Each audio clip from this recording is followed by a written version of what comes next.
बिस्मिल्लाहिर्रहमानिर्रहीम। HMR उर्दू के मुअज़्ज़िज़ सारफीन अस्सलामु अलैकुम। उम्मीद है आप सब खैरियत से होंगे। आज का लेक्चर ISO लेक्चर 03 है। आज हम ISO 13485 2016 की 4th क्लास सीखेंगे, जिसका नाम है क्वालिटी मैनेजमेंट सिस्टम। क्लास 4 का नाम है क्वालिटी मैनेजमेंट सिस्टम। इस क्लास की 2 सब क्लासेस हैं और दूसरी क्लास की सब क्लासेस 5 हैं। इन सब के नाम ये हैं 4.1 जनरल रिक्वायरमेंट्स, 4.2 डॉक्यूमेंटेशन रिक्वायरमेंट्स। अब 4.2 की 5 क्लासेस हैं, उनके नाम हैं जनरल, दूसरी का नाम है क्वालिटी मैनुअल, तीसरी क्लास का नाम है मेडिकल डिवाइस फाइल, चौथी का नाम है कंट्रोल ऑफ डॉक्यूमेंट्स और 5वीं का नाम है कंट्रोल ऑफ रिकॉर्ड्स। इस क्लास में एक प्रोसीजर बहुत ही अहम है जो आपको बनाना पड़ेगा, जिसका नाम है procedure for document control. Document को कंट्रोल करने के लिए आपको प्रोसीजर बनाना होगा कि आप किस तरह से डॉक्यूमेंट को कंट्रोल करते हैं। और फॉर्मेट जो बनानी है उनके नाम हैं डॉक्यूमेंट चेंज लॉग। आपको एक डॉक्यूमेंट चेंज लॉग बनाना पड़ेगा। दूसरा डॉक्यूमेंट चेंज रिक्वेस्ट बनाना पड़ेगी। अगर कोई डिपार्टमेंट आपको कहता है कि इस डॉक्यूमेंट में ये चेंजिंग करनी है तो इस लिहाज से आपको एक फॉर्मेट बनाना पड़ेगी। तीसरा डॉक्यूमेंट है डॉक्यूमेंट डिस्ट्रीब्यूशन लिस्ट, आपको बनाना होगी। चौथा है फाइल लेबल्स और 5वां है master list of documents. Master list of documents में आपने सारे डॉक्यूमेंट्स के नेम लिखने हैं और उनका रेफरेंस देना है और उनकी रिवीजन नंबर लिखनी है। और लास्ट में है टेक्निकल फाइल, जिसे हम कहते हैं मेडिकल डिवाइस फाइल। तो टोटल डॉक्यूमेंट हुए 7, एक प्रोसीजर और 6 डॉक्यूमेंट्स या फॉर्मेट्स, तो टोटल हुए 7। नेक्स्ट क्लास है कि क्वालिटी मैनुअल क्या है। नेक्स्ट क्लास है कि क्वालिटी मैनुअल क्या है। जितने भी आप डॉक्यूमेंट बनाएंगे उनका रेफरेंस आपको क्वालिटी मैनुअल में देना पड़ेगा। मतलब मैनुअल एक स्ट्रक्चर है जिसमें डॉक्यूमेंट के रेफरेंस दिए जाते हैं। मिसाल के तौर पे इस क्लास का ए पॉइंट है कि कंपनी के स्कोप के बारे में बताएं, और मैं आपको एक मिसाल दे देता हूं स्कोप की सर्जिकल इंस्ट्रूमेंट के हवाले से। जैसे manufacturer and exporter of surgical instruments, ये कंपनी सर्जिकल इंस्ट्रूमेंट को बनाती है और उसको एक्सपोर्ट करती है। और अगर कोई क्लास कंपनी में अप्लाई नहीं होती तो इसकी वजह भी आपको क्वालिटी मैनुअल में देना होगी।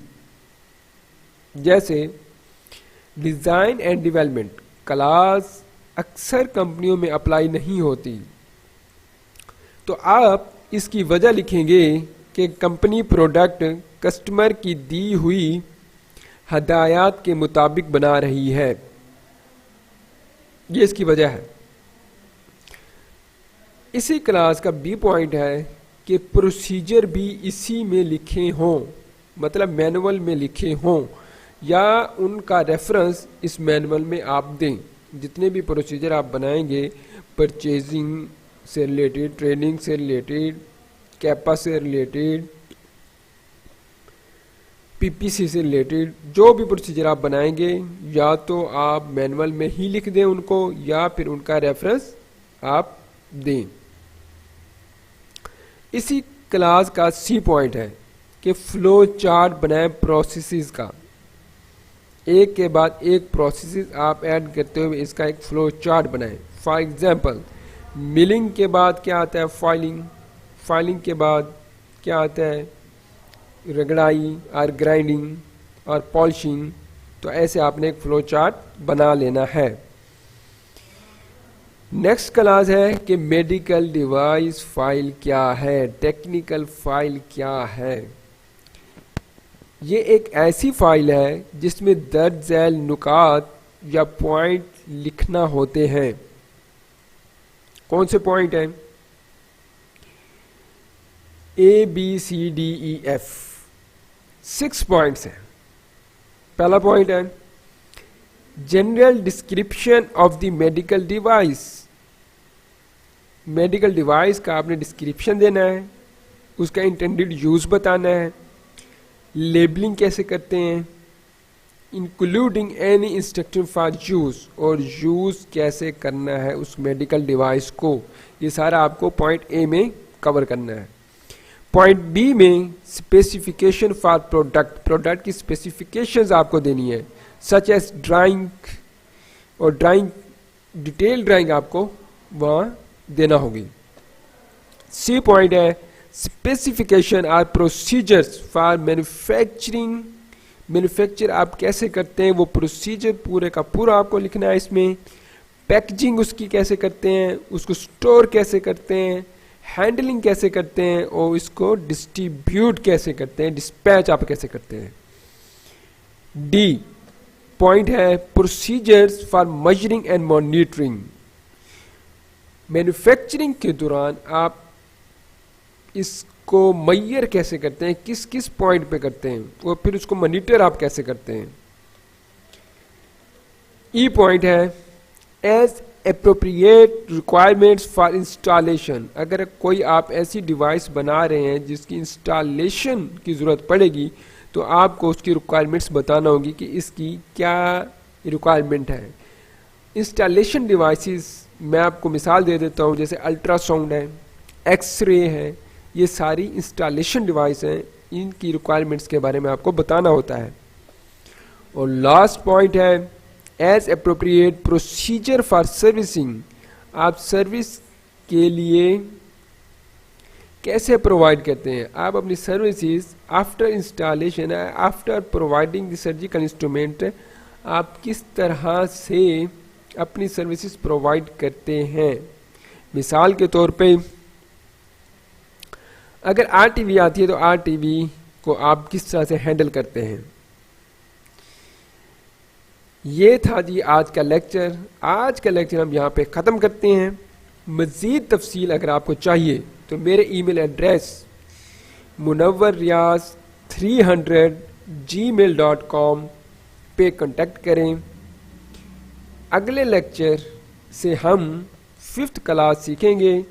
उम्मीद करता हूँ कि आपको लेक्चर पसंद आया होगा। कमेंट सेक्शन में अपनी राय का इजहार ज़रूर करें ताकि जो गलतियाँ कोताहियाँ हैं वो नेक्स्ट लेक्चर में मैं उसे रिमूव कर सकूं। तो अगले लेक्चर तक इजाज़त दें। अल्लाह आपका और मेरा हामी और नासिर हो। अल्लाह हाफिज़।